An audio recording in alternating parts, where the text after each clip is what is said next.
Sí. Bueno, muy contento de encontrarme aquí de nuevo en esta peña de los domingos de los sabios en la Z, enviándole un saludo al público atento, un público muy interesado e interesante, porque los reportes que tenemos, no solamente a nivel local, sino internacional, es que este programa lo están siguiendo con mucha atención, porque se están diciendo muchas cosas que tienen que decirse y se están diciendo de la mejor manera. Entonces, eso tenemos que celebrarlo. Desde aquí también le enviamos un saludo a don Bienvenido, el productor general. Miren, yo en este punto del análisis de la migración quiero hacer una precisión. Migraciones, el fenómeno migratorio, igual que el fenómeno de la guerra, ha acompañado a la humanidad desde la noche de los tiempos, como dicen. Nilo tempore. Eso es una realidad. Pero desde que cayó la Unión Soviética y el campo socialista, después de constituida Naciones Unidas, en el año 45, cae la Unión Soviética en el año 91-92, el campo socialista empieza a derrumbarse ya en el 89. La humanidad entró en una nueva etapa. Hay una utopía, un virus ideológico, el globalismo, se apoderó de las mentes de las élites del mundo y particularmente de Occidente, y se emprendió una etapa de la vida de la humanidad donde se buscaba una meta de un mundo integrado, unificado, dominado por los mercados, por la integración de las cadenas de suministro, y consecuentemente con eso un sueño de que se iba a desarrollar una etapa de multilateralismo y sobre todo de multiculturalismo, que propiamente las identidades nacionales de las naciones Estado iban a ser superadas para crear una identidad global.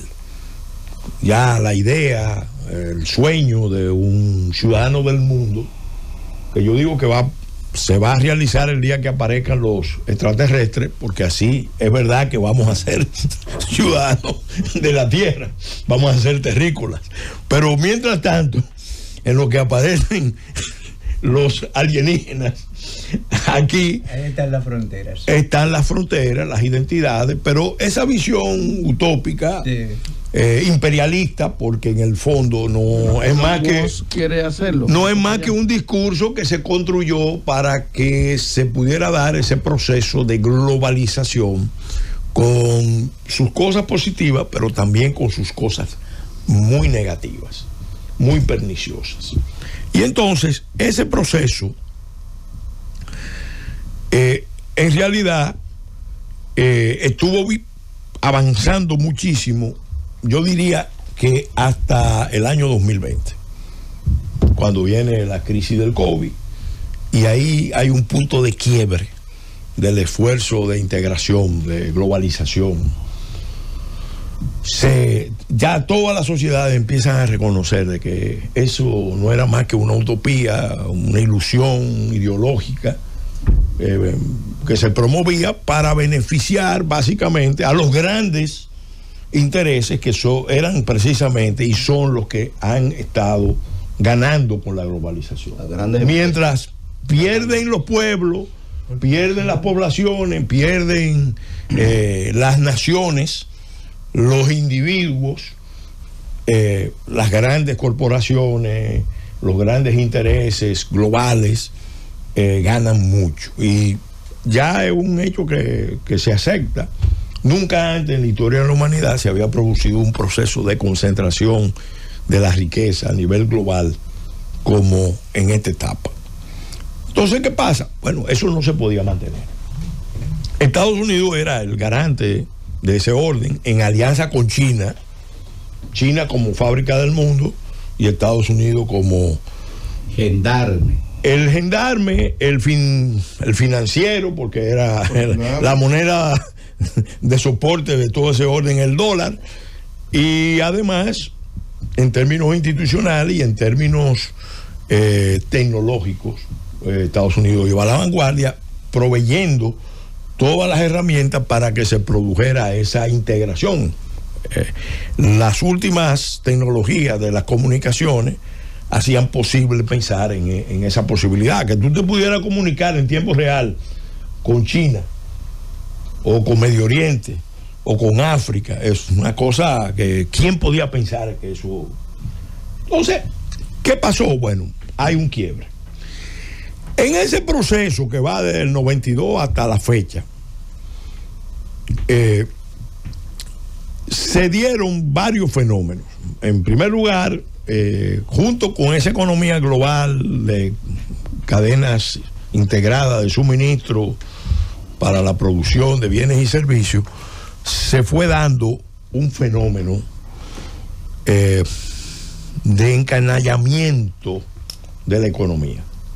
Lo explica muy bien Loretta Napoleoni en su obra muy temprana, se llama Economía Global Canalla, que hablaba precisamente de que en los intersticios de la globalización, en la medida en que los estados nacionales perdían control sobre sus fronteras, perdían soberanía, autodeterminación, en esos espacios aparecían zonas grises, zonas oscuras, zonas de economía canalla, del crimen organizado transnacional. Y hay mucha literatura demostrando cómo junto con esa globalización iba avanzando la economía global canalla, y un componente de esa economía global canalla era precisamente el tráfico internacional de personas, la trata de personas, con todas las implicaciones, incluido la esclavitud, la pornografía, la prostitución, el abuso infantil, todo eso relacionado iba creciendo en ese ámbito. Muchos espacios en el mundo se fueron desarrollando y hay enlistados unos 15 renglones, actividades que se consideraban clave en esa economía global canalla. Obviamente eso también comportaba crear espacios como los paraísos fiscales que han estado en el origen de muchas de las crisis que ha vivido la globalización. Le puede agregar el malestar en la globalización de Joseph Stiglitz. Todo eso está ahí, y hay una obra que yo recomiendo, El fin del primer mundo. Se llama La Edad de la Ira, de un autor hindú, que explica cómo al mundo, a la juventud del mundo, se le creó la expectativa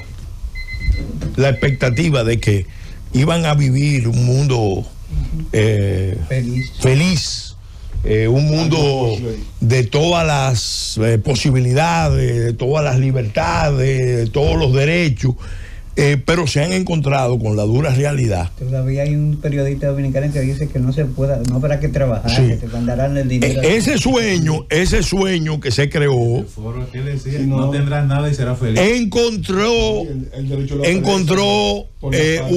una experiencia de shock con la realidad, y era que millones y millones de personas en los diferentes estados, en los diferentes pueblos, en los diferentes espacios económicos, no veían eso que se prometía, y empezaba, vamos a decir, la gran rebelión que empezó en muchos países del tercer mundo, del sur, como llaman, pero que llegó en un momento dado ya a los Estados Unidos, y llegó incluso a Rusia, porque Putin en el fondo encabeza un nacionalismo de gran potencia que lo dirige el Estado Profundo ruso, y cogieron la persona vamos a decir, más representativa del Estado profundo ruso, un alto oficial de la KGB, para que encabezara ese esfuerzo de preservar la nación rusa, la antigua nomenclatura convertida en el mundo ruso. Pero en Estados Unidos la expresión de ese fenómeno, de ese mismo fenómeno, un nacionalismo de gran potencia en contra del globalismo, lo encabezaba nada más y nada menos que otro exponente de lo que es la economía norteamericana, un millonario, él mismo una marca personal, global, que se montó muy inteligentemente, con mucha eficacia, en un sentimiento profundo de la población mayoritaria de Estados Unidos, que estaba perdiendo y está perdiendo con el proceso de globalización. Entonces, ¿qué pasa? En ese contexto es que hay que analizar el tema de las migraciones en el presente. En primer lugar, está el fenómeno de los estados encanallados, que terminan siendo autocráticos, no pueden resolver el problema de las poblaciones, y para ello es una bendición que la población se vaya. El mejor ejemplo de América Latina, siguiendo el patrón que trazó la Revolución Cubana, es Venezuela. Para no tener que ejercer control sobre millones y millones de disidentes y de gente que no estaba de acuerdo, mejor abramos la frontera, estimulemos el éxodo, que se vayan los que no pueden acomodarse a esto, y obviamente para un régimen así era muy fácil. Segundo proceso, junto con los estados encanallados están los estados fallidos.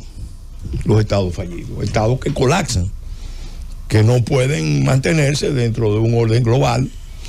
Y sin duda también hay una dinámica del propio sistema global de estimular las migraciones con la visión del multiculturalismo. No, y del efecto de demostración. Claro. ¿Qué pasa? Ese esquema lo estuvo desarrollando Europa. Europa, al inicio, por ejemplo, para que ustedes vean hasta dónde llegó eso, Europa, en la declaración de la Carta de Europa, ellos negaron las raíces cristianas de Europa, porque ellos estaban viendo Valéry Giscard d'Estaing, el presidente francés, que era el que tenía la conducción de ese proceso en ese momento, estaban apostando a que la Turquía laica, inspirada por el kemalismo, se iba a integrar perfectamente con Europa, y resulta que esa Turquía, que es parte de la OTAN, al final no pudo entrar en Europa por las diferencias históricas, culturales. Sin embargo, millones de turcos y millones, la competencia económica, y millones de musulmanes empezaron a llegar a Europa, y ya Europa tiene un problema de seguridad interior, porque no es una migración que viene de la misma matriz de civilización, viene de otra civilización. Mientras Europa expulsó buena parte de su población a Norteamérica, ahí ese flujo era bien recibido, porque primero Estados Unidos tenía espacio enorme para desarrollar, pero además pertenecía al mismo etos de civilización. Era Occidente. Era Occidente. Eso Estados Unidos lo fue asimilando, pero llegó un punto en que empezó a cambiar. ¿Por qué? Porque empezaron a llegar las migraciones del sur, empezaron a llegar, del sur me refiero a América Latina, colombiana, pero empezaron a llegar también los del lejano oriente, los del África, los del lejano oriente, los chinos, los asiáticos, los hindúes, y el mundo, esa historia tan que hay que reconocerlo, en Estados Unidos por mucho tiempo fue la tierra de refugio de todos los perseguidos del mundo. Eso fue verdad. Pero el melting pot, pero eso cambió. Y en este punto quiero hacer... Pero tiene que señalar que hay gente que migra, que son trabajadores, y gente que migra que no son. No, ahí es que va. Mira, yo quiero recordar un episodio que lo he mencionado muchas veces. Está en mi libro Choque de Potencia en el Gran Caribe. Cuando el presidente Reagan ganó, él citó a Alexandre de Marange. Es así, Manuel, ¿verdad? Marange, el conde de Marange, fue el jefe de los servicios secretos franceses, una leyenda de inteligencia. Y el presidente Reagan quería saber cuáles eran los desafíos de seguridad nacional de Estados Unidos. Estoy hablando de 1980. Y Marange le dijo: realmente el mayor problema de seguridad nacional que tiene Estados Unidos, que dejó sorprendido a Reagan, es el conflicto en Nicaragua, El Salvador, Guatemala, Honduras, Centroamérica.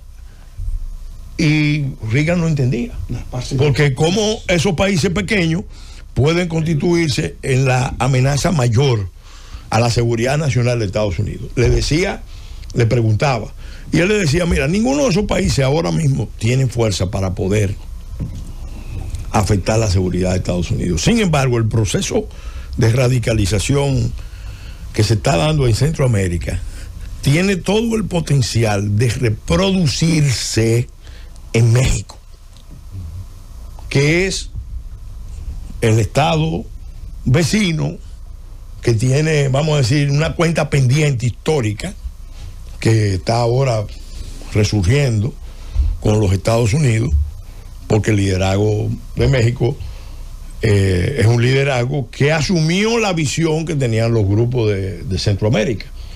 Al final, la cuarta transformación no es más que el triunfo de la visión por vía electoral de los movimientos que surgieron en Centroamérica en la década de los 80. Y él decía, en esa época fue visionario, Marange decía: ese es el mayor problema de seguridad nacional que tiene Estados Unidos.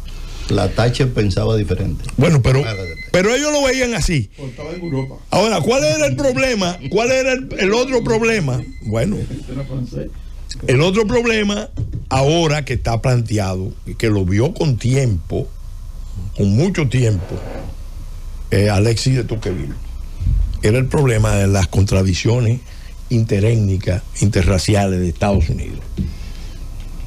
Él decía que ese era un problema difícil de resolver. No veía la solución. ¿Y qué estamos viendo ahora mismo? Estamos viendo unos Estados Unidos que están ahora mismo con todas esas contradicciones que generó la globalización, se están reflejando internamente en los propios Estados Unidos. Y fíjense, y ya ahí nos acercamos al caso dominicano, que lo vamos a desarrollar en la segunda parte. Manuel de California, porque está apoyando el gobierno de California. Vamos a desarrollar esa en la otra parte, pero solamente vamos a avanzar esto. Fíjense que Trump acaba de prohibirle el ingreso a los haitianos al territorio norteamericano, de todos los países de América Latina. Más que eso, la expulsión, porque... No, primero fue declarar que había grupos terroristas. Segundo fue prohibirle el ingreso de cualquier nacional haitiano que lleguen. Tercero es que van a devolver todos los que están allá. Óyeme, estoy hablando de 3 elementos. Pero ¿qué pasa? Eso se da en un momento en que hay unas tensiones crecientes porque el presidente Ruto dijo, nosotros vamos a declarar a Haití la sexta región de África. Una cosa rara, porque su misión no está triunfando. Si estuviera triunfando, tú dices, bueno, está bien. Si los países africanos estuvieran diciendo, bueno, vamos a apoyar a Kenia para que triunfe, está bien, pero ni los africanos ni los latinoamericanos ni Estados Unidos. Ni Estados Unidos. Bueno, nosotros nos reunimos con ellos allá. Claro, entonces, observen esto, eso lo hace Ruto exactamente después que la administración Trump empieza a cuestionar el régimen de Sudáfrica, que está persiguiendo a los blancos. Y dice Trump que está cometiendo un genocidio contra los blancos. Y es verdad que hay un ambiente muy hostil contra la población blanca. Entonces, fíjense cómo aquí en el Caribe esas corrientes político-ideológicas migratorias empiezan a articularse y ya empiezan a plantear un tema mayor, porque también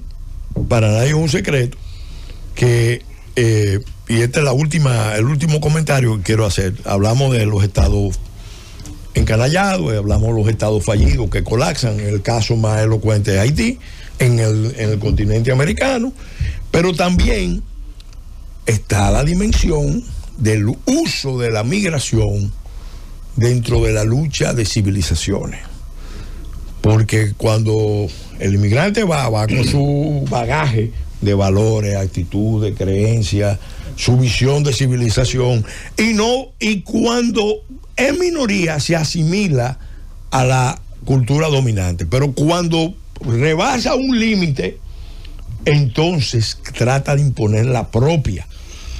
Y en este caso, esas contradicciones se están expresando con una fuerza enorme en los Estados Unidos. Lo estamos viendo en Nueva York y lo estamos viendo en Los Ángeles, que son los dos territorios de Estados Unidos que han estado más conectados con el proceso global. ¿Quién está reaccionando en contra de eso? Todo el resto de Estados Unidos e incluso los mismos latinoamericanos, porque fíjense que, como dijo Huntington, y tiene razón, la civilización latinoamericana propiamente es una civilización filial, asociada, que tiene más elementos comunes con Occidente que con cualquier otra. Entonces, eso lo estamos viendo y eso va a ser el eje de muchos de los acontecimientos que vamos a ver en Estados Unidos, en el mundo, en la región del Caribe y en la isla de Santo Domingo.